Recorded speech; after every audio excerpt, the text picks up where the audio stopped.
I've been reflecting a lot on this idea of the boxes that we put ourselves in as people. And there's a question that has come with that reflection of, does God care about the various other areas of our lives? I think the answer to that is quite obvious, but I think maybe if I share a bit of a background, it might make sense. So my public persona, if I can say, the most of the material that I've ever put out online has typically often been of spiritual material, sharing, Bible verses, encouraging quotes, etc., etc. And I've been doing that for quite a few years. Obviously, would share thought now and then. When I first started out on social media, I think I was probably 18 or 19. And I would obviously share from that point whatever I was going through, whatever random thoughts, jokes. Facebook has this thing where it shows you memories from the past, like on this day, so years ago. And you can actually track your growth if you were someone who posts a lot and every day. And I used to post quite regularly, just thoughts with high school mates, with varsity mates, and so on. And over time, I'm able to see the progression of both my spiritual life and the content I would share online. Right? Not that it was a heavy load of content or whatever, but the tenor of what I would share online was always spiritual, or grew to be more and more spiritual, more and more Bible quotes and so on. And I think that's because of the growing confidence in one's faith at the time, especially as a new believer, as a new Christian. And with that growing confidence came a growing responsibility as well. So I'd be invited to preach here and there. I took part in some missions. I would take part in a few, ministry projects around the continent, around the country. Got to travel abroad. And, getting exposed more and more to certain responsibilities that involved that spiritual line of work. This took place all while I was studying in my, education, and started from a junior, all throughout being a senior, and eventually being a graduate, and eventually being a professional. But most of the tenor of the material I'd share online was mostly spiritual. And that's because of the fact that in my sharing most of that material, the audience would grow around mainly that material. So in as much as I was learning a lot in my professional field, learning a lot in my private life, learning a lot in my spiritual life, learning a lot in my professional life, learning a lot, in my, in various other areas of life, the tenor of my content that I would share online revolved around the things that I was mostly exposed to in terms of responsibility. And so the audience grew around that. The audience online, I'm talking, social media, Facebook, etc., etc. And most of the content that would then develop out of that, if maybe I was preaching somewhere and a recording happened, it would often be around that type of material. But all while in the background, there's a whole lot of growth taking place in many other areas of life, right? Many other significant areas of life. But because of the responsibilities and the audience that grew out of, what I was sharing a lot of, it centered mostly around, religious stuff, Christian stuff, material, all of that. All of which is very important, and which I think is important because I think if you believe that what you believe is true, you might want to share it. But I think there's something that happens sometimes where as individuals we can put ourselves in boxes, or we can let ourselves be put into boxes based on the roles, the responsibilities, the criteria that we find ourselves in. Don't mind the dimming light. And we can put ourselves into certain boxes such that we fragment our lives and ourselves to make sure that we meet a certain expectation that is born out of the people that follow you or the people that get to know you for a certain line of things. So, for example, if you think about your colleagues from work, they only know you in the context of your work. And as a result of that, they don't know the various other facets of your life, as multifaceted as you are as an individual. So they don't know about your baking ability. They don't know about your singing talent. They don't know about don't even know about your spiritual life. They might not know about various other important areas of life because of the fact that that's one compartment of life and one box in which you interact within those people. But we are not fragmented individuals by nature, right? In fact, I can't remember the author, but he distinguishes between a fragmented person and an integrated person. And his point is that fragmented individuals are disoriented, right? And aren't able to be stable because of the fact that you can excel in one area but not excel in the other, and that causes disorientation. Whereas integrated individuals are such that they they cultivate the development and integration of the various other areas of their lives: spiritual, mental, physical, etc. And the values that inform one area inform the other. So there's no disintegration. Integration is also why someone can be heavily spiritual in one side, but still be corrupt in their work or corrupt in the other areas of life, because of the fact that there's these boxes that are created. And so they've got values in the one area, but those values don't inform their conduct in other areas of life. And so there's a disintegration that causes that fragmented life.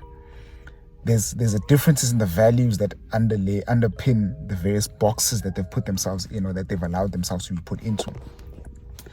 But by nature, I don't think we are, fragmented, or that we gain our most fullest self when we're fragmented. But because of the expectation that is born out of whatever public persona one may have, out of whatever responsibility one may have to be in, you perform the responsibilities and the acts of whatever role you might be assigned in. So if you're at work, you don't carry out your various practices that you carry out at home because you're at work. You must function as a professional in this workplace. And if you go to, whether it's, let's say, a church, you perform and function in that place. And in society and in your family and so on. There are various areas of life, but we can find ourselves being put in positions where we box those areas of life such that they're separate from one another.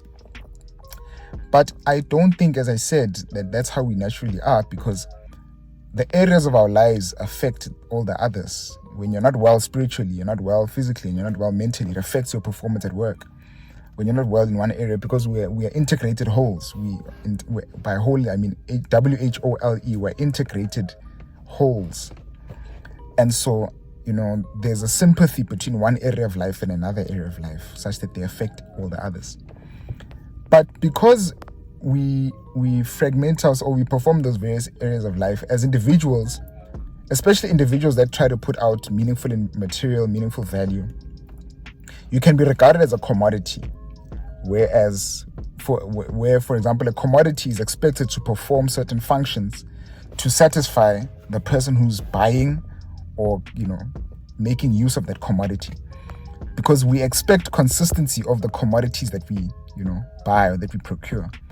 So if you're buying bread, for example, and you buy a certain loaf of bread, you expect that when you buy that bread tomorrow, that bread will taste the same.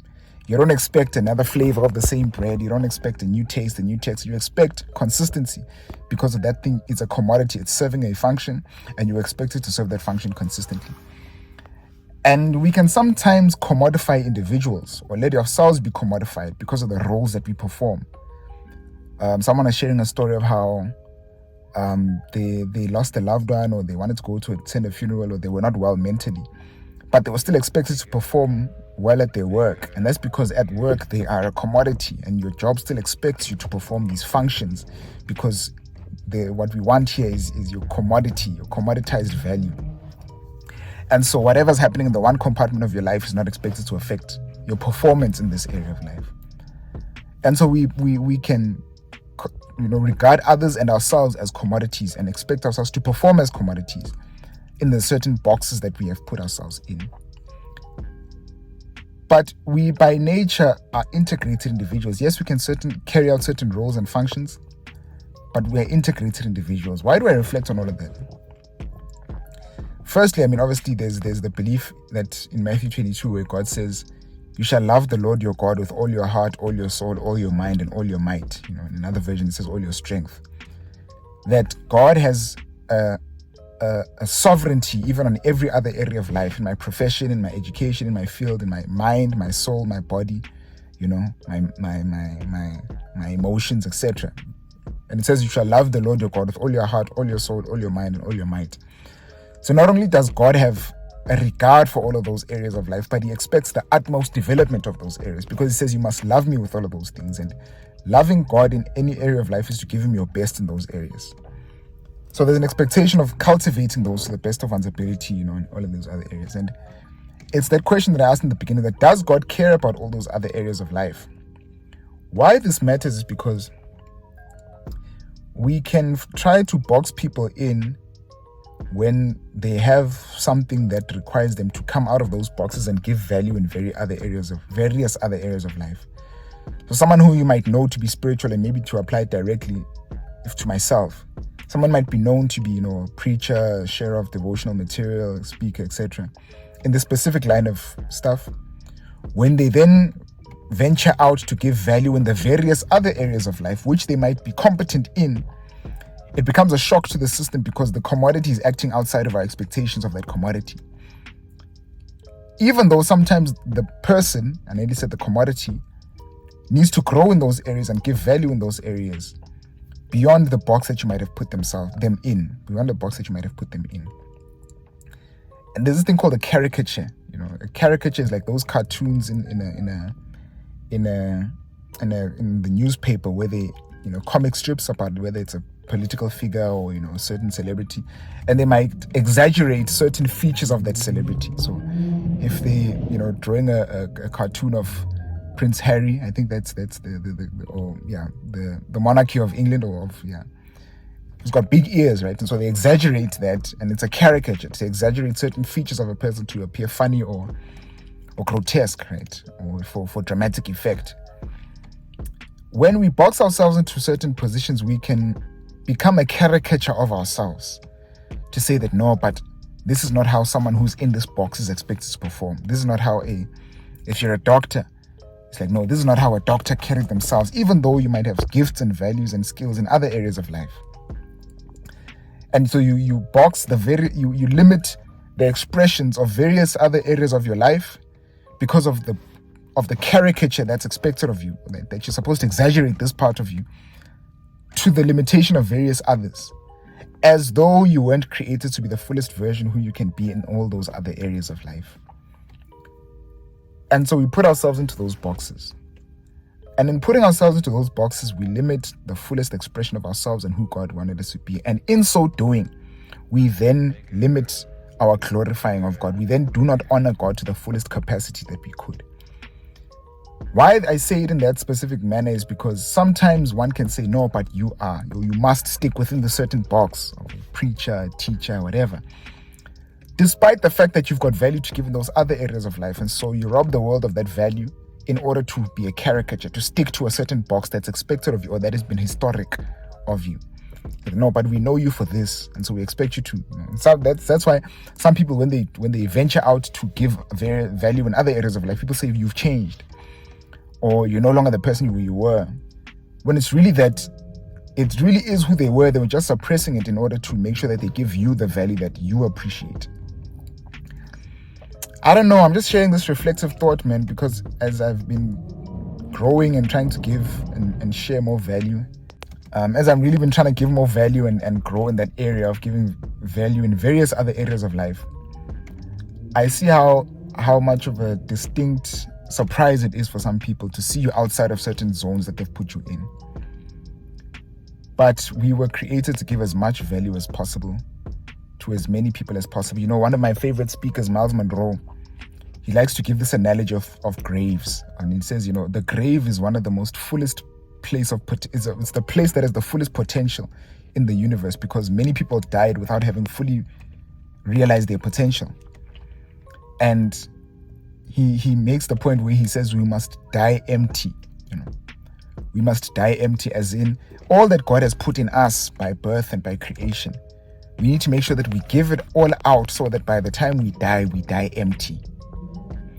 We die empty. And that's something that I really believe and I want to do for myself, to say that all that God has put in, small and large, known or unknown, we need to give to the fullest capacity, so that when we're judged at the end and God says, what have you done with the talents I gave you? We can say, no, I used it and I multiplied it, and it benefited many other people. Just wanted to share that thoughts and reflection. I want to share a bit more of these more personal, reflections and thoughts on top of the educational stuff. But this is all in the area of trying to be consistent daily in giving these small snippets of value and in hearing your thoughts. Let me know what you think. If you're someone who you might feel you're boxed into a certain caricature or certain expectations, how you're dealing with that. Maybe I'm crazy. Maybe I'm the only one who's experiencing this, but I doubt it. I'm looking forward to hearing your thoughts. Let me know. All the best. Much love. I'll see you guys on the other side. Sharp.